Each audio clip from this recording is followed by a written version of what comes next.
Tonight we are learning new information about a small plane that crash landed at Phelps Field yesterday. We first told you about this as breaking news yesterday. And tonight we are speaking to the pilot who has quite the story to tell. Good evening and thank you for joining us for KREM 2 News at 5 tonight. I'm Mark Hanrahan. It's good to have you here. I'm Whitney Ward. The plane made that rough landing just before 4 o'clock yesterday. And tonight KREM 2's Shannon Mouty spoke with the pilot. And Shannon, again, he has a story to tell. Yeah, that is right. Robert De Laurentiis credits his plane Citizen of the World with a graceful crash landing. And now he's remembering his aircraft for all the memories and miles, including one global trip that landed them in the record books. This isn't the way any pilot wants to finish a flight. But Monday's crash landing for Robert De Laurentiis. As I was about 100 feet off the ground, when the engine stopped producing horsepower, is the end of an emotional journey. I thought, well, I'm going to go down now. The essence of adventure and exploration is certainly found in both the destination and the journey. Robert's adventure began 5 years ago when he circumnavigated the globe from north to south pole. The South Pole. Certainly the science is maybe the most powerful part of that trip.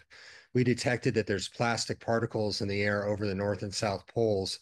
In fact, more than what are over the equator. He was flying the same craft named Citizen of the World into Phelps Field Monday to mark the completion of a film about that global trip. My plan was to fly here to celebrate the release of the documentary. When trouble hit, a quarter mile from the runway. And I heard a loud popping sound on both sides and then a big vibration.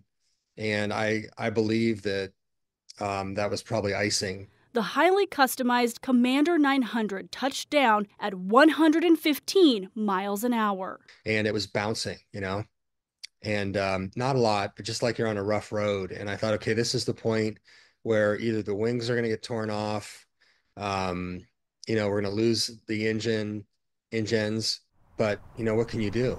You're along for the ride.